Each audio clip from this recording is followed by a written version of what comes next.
কাল সুপ্রিম কোর্টে চাকরি বাতিল মামলার শুনানি অর্থাৎ সোমবার। আপনারা জানেন হাইকোর্টের রায়কে চ্যালেঞ্জ করে সুপ্রিম কোর্টে যায় রাজ্য মধ্যশিক্ষা পর্ষদ এবং এসএসসি, আর সেই মামলার শুনানি সোমবার। আর এই নিয়ে তীব্র আক্রমণ শানিয়েছে বিজেপি শুভেন্দু অধিকারী, যে অযোগ্যদের বাঁচাতেই যোগ্যদের বলি দিয়েছে। চাকরি বাতিল নিয়ে তৃণমূল সরকারকে এভাবে আক্রমণ শানান শুভেন্দু অধিকারী।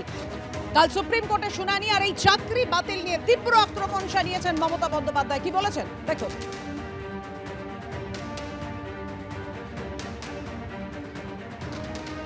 দেশের প্রধানমন্ত্রী লোকের চাকরি খান, এরা চাকরি খেকো বাঘ, যখন কিছু করার নেই তখন চাকরি খেয়ে নাও। প্রধানমন্ত্রী কি জানতেন যে তার দলের লোকের কথায় চাকরি বাতিল হবে?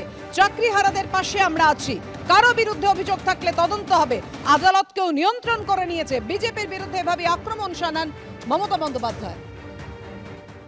ভাগ দেওয়ার ক্ষমতা নেই কিল মারার গোসাই।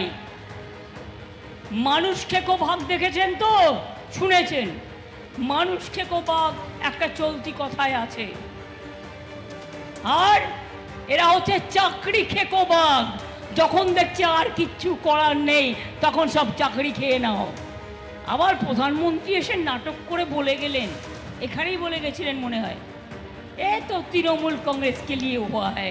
तो आपको पता था कि आप किसी को देके आपका पार्टी पहले ऑर्डर करके ये लोगों को नकड़ी खा लेंगे। আমি পরিষ্কার বলি, আমরা তাদের সাথে আছি, আমরা ছিলাম, আমরা থাকবো। চাকরি প্রার্থীদের যদি কারো বিরুদ্ধে কোনো অভিযোগ থাকে তদন্ত হবে, নিশ্চয়ই সংশোধন হবে।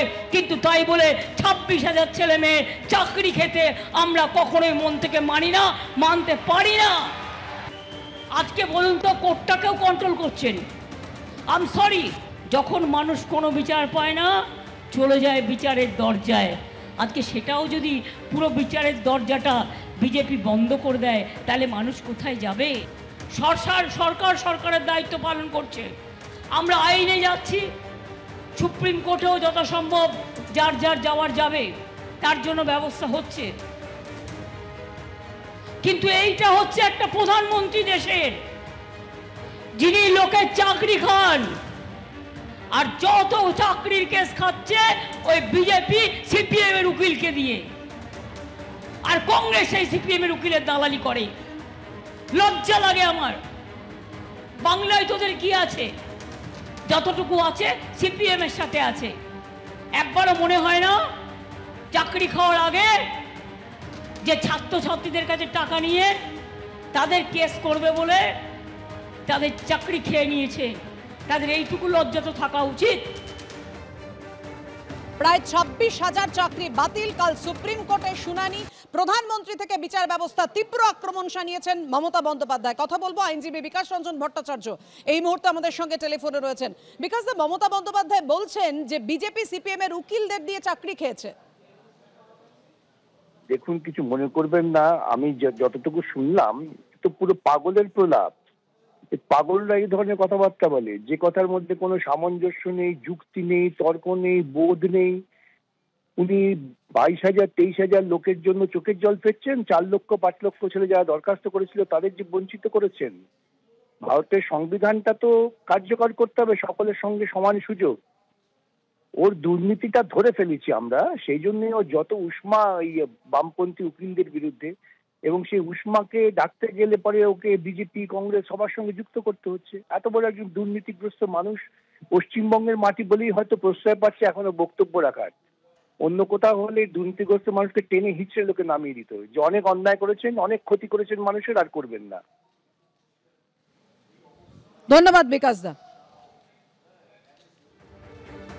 আর আপনারা জানেন মুখ্যমন্ত্রী মমতা বন্দ্যোপাধ্যায় বিচার ব্যবস্থা থেকে একেবারে প্রধানমন্ত্রীকে তার নিশানায় রেখেছেন। এই চাকরি বাতিল নিয়ে পাল্টা আক্রমণ শানিয়েছেন রাজ্যের বিরোধী দলনেতা শুভেন্দু অধিকারী। কি বলেছেন শুভেন্দু অধিকারী দেখো। হাইকোর্টের ডিভিশন বেঞ্চের রায় এত জ্বালা কেন জানেন? হাইকোর্ট বলেছিল যোগ্য কারা অযোগ্য কারা তালিকা দাও।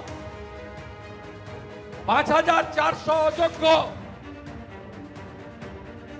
এই 5,400কে বাঁচানোর জন্য টাকা তুলেছে 18-20 লাখ করে। এদের বাঁচানোর জন্য 20,000 যোগ্য লোককে বলি দিয়েছে। পিসির এগুলো নিয়ে চিন্তা নেই, পিসির চিন্তা একটাই, মহামান্য বিচারপতি দেবাংশু বসাকের বেঞ্চ রায়ের 17 নম্বর ধারা ক্লজে বলেছেন অতিরিক্ত শূন্য পদ কারা করেছিল তাদের খুঁজে বের করে সিবিআই হেফাজতে নিতে পারে।